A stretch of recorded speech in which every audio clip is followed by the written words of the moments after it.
Monologue 47, The Structure of the Faith. In previous discussions I have laid down an expected course of study, and have given basic instructions that are the basis of the faith and the priesthood. I have told you of the 7 sashes and 3 robes, 7 orders and 3 pillars. And now I give unto you the 10 ranks of the faith. These are given to distinguish merit and grant recognition to those who give the most to the way. The 10 ranks are to be as follows. 1. Friend of the way. One who agrees with the overall or basic premise of the teaching, but who is non-committal or belongs to and is devout in one of the 7 older forms of monotheism. Such ones may also be called allies, and will often be spouses of Urians, who, although of a different path, are supportive and friendly toward your own. 2. Neophyte. Such a one is associated with and may attend meetings, but has not made a full commitment to the way, and, or due to certain issues, chooses to remain as a mere neophyte. Often such ones find that they cannot commit due to issues of sin in their lives that they have not yet overcome. 3. Seeker. Such a one is actively seeking to conform to the principles and teachings of the way, and fully accepts the teachings as valid, but, for one reason or another, are not quite to a point where they can be fully committed. Children raised in the faith and anyone under the age of legal maturity are to be regarded as a seeker. 4. Initiate. Having attained authenticity, having made the decision to commit, having incorporated the 7 devotions into their daily lives for a period of no less than 3 months, and having accepted or seen the true nature of the enemy without denial, an initiate may symbolize their allegiance to the way in a personal baptismal rite, or by writing a scroll declaring their intention and burning the scroll of dedication on their altar. 5. Acolyte.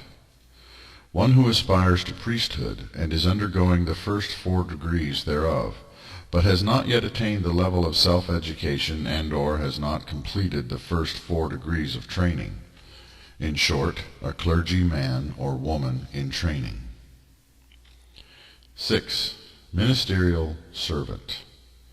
One who has completed the first 4 degrees of the training and has reached the 5th degree in their studies. Those who have a great many worldly obligations and burdens, or who are still working on the primary aspects of the educational requirements, should not go beyond the 4th or 5th degree. Only those whose children are grown, or who have elected not to have children at all, and those who are wedded to a devout believer in the one God, who is also in harmony with the would-be priest or priestess's goals of faith, should even consider going beyond this level of service and commitment. A house or heart that is divided or in doubt should linger at this level of obligation, for where more is given, more shall be required. Being a parent and a spouse already constitutes a full-time job, and with a job in the world the load is doubled and tripled then with the tasks of a ministerial servant. 7. Messenger. One who is fully committed to an order and a pillar, then goes forth into the world and does the work they are called to do. More than talk or private practice, a messenger is one who distributes literature, lectures, and otherwise delivers the message in order to further the cause of the faith. Such a one has an intimate understanding of the teachings, and has committed entire portions of it to memory, and has also completed the educational requirements of the faith, having obtained at least a general and working knowledge of the various topics and subjects thereof. 8. Apostle. Such a person has fully committed themselves to this teaching, and only this teaching, with no other religious leanings. They have accomplished the educational requirements to a level that is more than basic, and are completely and unequivocally committed to proclaiming the kingdom and or their calling within the faith according to their order, and live without shame for their beliefs, having very little division or doubt within himself or herself. An apostle has given themselves over to God in this revealing, and must also complete the next 5 degrees of training. 9. Priest or priestess. A priest or priestess of the way has no other leaning, and are as much a shaman as a theologian. They are fully educated according to the established curriculum, and are steadfast in their convictions. Such a one must not be of a divided heart or divided allegiance. Such a one has, by some means, obtained the ability to commit their time and energy almost fully to the cause and the way. Such a one is not shy about their faith. They proclaim, they distribute, they organize and lecture, and they go forth to their calling in the way with boldness and sincerity. A priest or priestess may only be married to a devout Urian, and their children must be fully grown and no longer dependent. Children can be a full-time job. The priest and priestess should be evenly yoked, though they may be of different orders or pillars. The would-be priest or priestess should have few earthly attachments or burdens, and should be psychologically sound and temperate in their character. 10. The Magi, high priest or high priestess. Having been in the service of the faith for no less than 10 years, and having mastered the educational requirements thereof, as well as all the degrees of priestly training, a priest or priestess is regarded as a magi only if they have founded cabals and sanctuaries, and have shown themselves leaders in their order and pillar. Magi are the bishops of the faith, and such ones should not have willfully broken the covenant of the 20 laws during their years in service. One who is secretly living in sin should disqualify him or herself from the highest rank. To honor those who have earned honor or have been given a special calling within the way, and have risen above their fellows by deeds worthy of recognition, I create also 12 subranks. The 12 subranks are to be as follows. 1. Master Builder, Order of Sandalphon. One who oversees and labors to create sacred sites, buildings, and structures for the faith. This is a tireless worker for the way. 2. Mystic, Order of Gabriel. One who delves long and deep into the mysteries of the way, who has obtained knowledge and comprehension of the paranormal, the psychic, the metaphysical, and the theurgical. Such ones are likely to be slightly mad and rather incoherent in their thinking and speaking processes at times. 3. Crusader, Order of Hanael. One who has fought long and hard in the realm of politics and social activism for the practical and political aims of the faith. 4. Master Craftsman, Order of Raphael. One who obtains mastery of arts and crafts, or even specializes in a certain artistic form, and who has used such skills and artistic abilities to serve and glorify the faith in exemplary fashion. 5. Wise One, Order of Michael. One who has obtained the highest degree of scholarship and theological understanding, and or who has achieved a high degree of efficiency and skill in organizing, teaching, and otherwise administering the faith. 6. Light Worker, Order of Zadkiel. One who has fully devoted themselves to charitable works in the path of compassion, and in so doing has become a matron or patron, mother or father, within the faith. 7. Paladin, Order of Serachiel. One who is more than a mere soldier, but has become a general and a master of the arts of spiritual, psychic, mental, and physical combat, and who has attained great understanding of strategies and tactics in the political, legal, psychological, supernatural, and or militaristic sense. In a more simplistic view, the paladin is a leading champion of the faith. 8. Apologist, Champion of Raziel. One who explains the faith to others and who is expert in analogy, metaphor, and teaching in general. Such a one receives a white stripe or tassel on their sash. 9. Templar, Companion of Zadkiel. One who is ferocious and extremely passionate in their struggle against evil and the forces thereof, and who speaks and acts in great power and zeal for the faith. Such a one receives a black tassel or stripe on their sash. 10. Truth Seeker, Companion of Uriel. One who is charged with policing the faith or the nation, and who is devoted to discovering and bringing to light the truth of all things, whether for better or for worse. Such a one wears a gray tassel or has a gray stripe on their sash. They live and they die by the truth. 11. Hermits and introspectors, or monks, Metatron. Those who withdraw from the world into monastic lives completely centered on the 7 devotions of worship, prayer, meditation, contemplation, study, fellowship with each other, and good works, primarily of remote or astral nature. Unlike Catholicism, couples are permitted to enter into monastic life together, or may marry within the monastic setting, and pairing is of great benefit. Yet children are never permitted to dwell or even visit a Urian monastery. The sanctuaries are to be places where Urians may go on retreat, and for times of reflection or inner healing, and the hermits may also staff schools, training facilities, homeless shelters, or run farms and ranches that raise and grow food according to Urian principles. Hermits wear a rainbow sash of 7 colors. Each order will have its own monastic suborders, and there may be monastic suborders devoted to the 3 pillars as well. 12.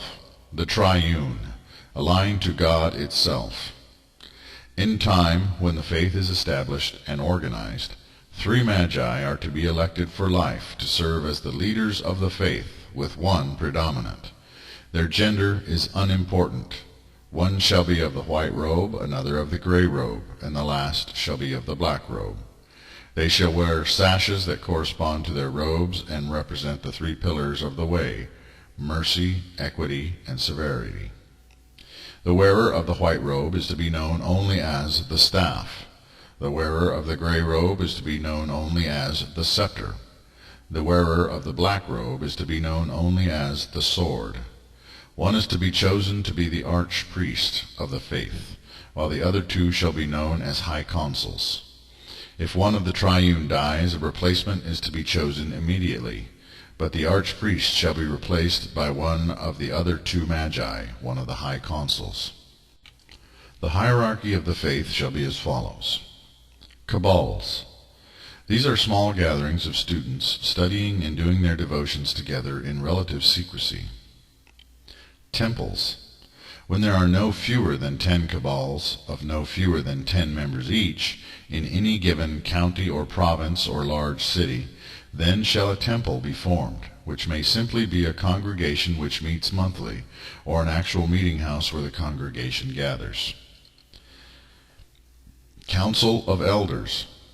The leaders of the cabals, those who by merit have risen to be leaders, shall meet and elect the head of the temple. Order and sash are not important.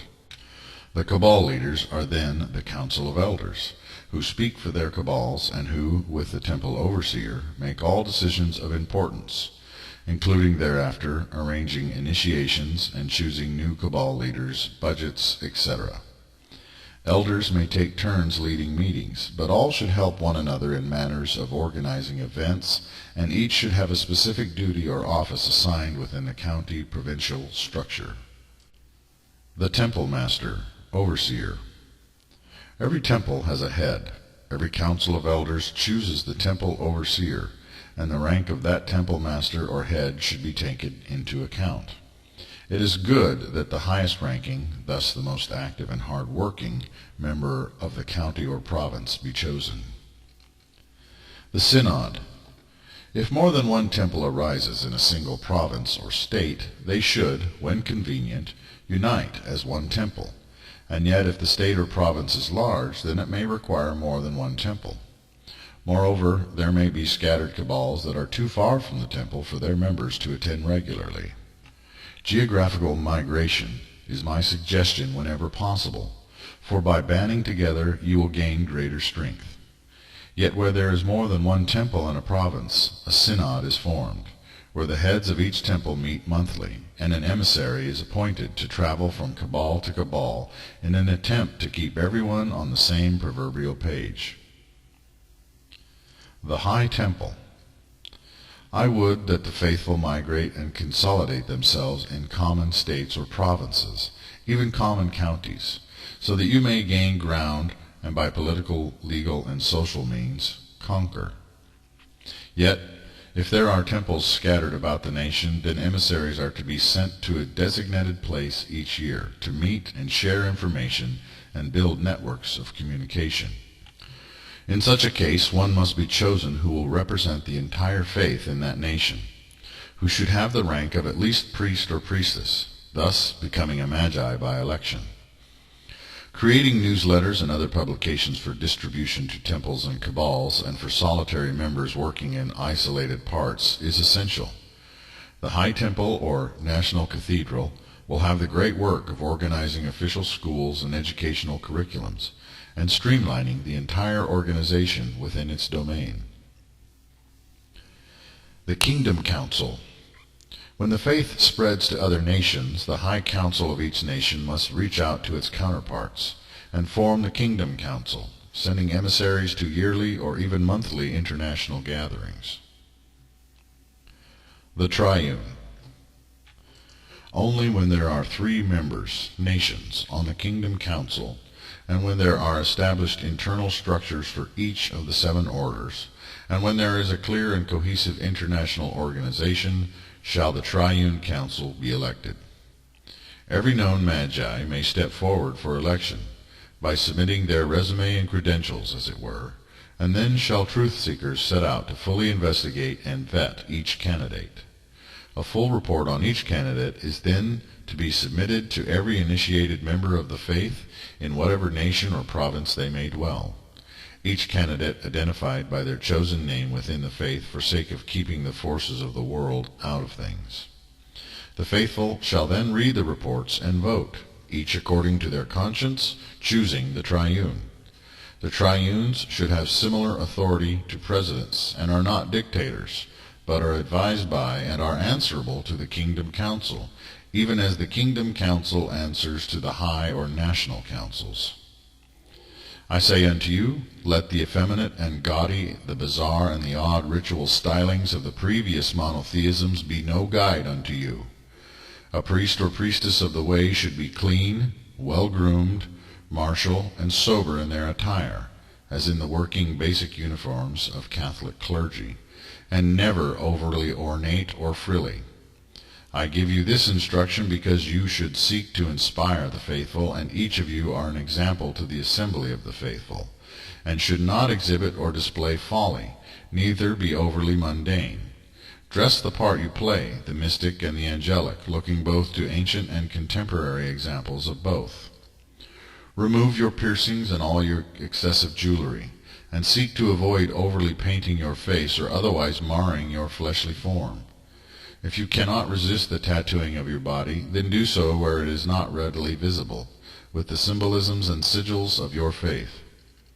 I empower you, O clergy of the Middle Way, to establish and elaborate upon the methods, rites, rituals, and expressions of your orders and pillars, to iron out, finalize, tweak, fine-tune, clarify, and coordinate the lines and procedures of interconnectivity for the entire structure and composition that I have given you to work within.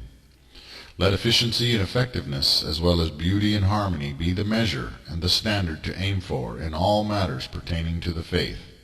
Above all else, love and support one another.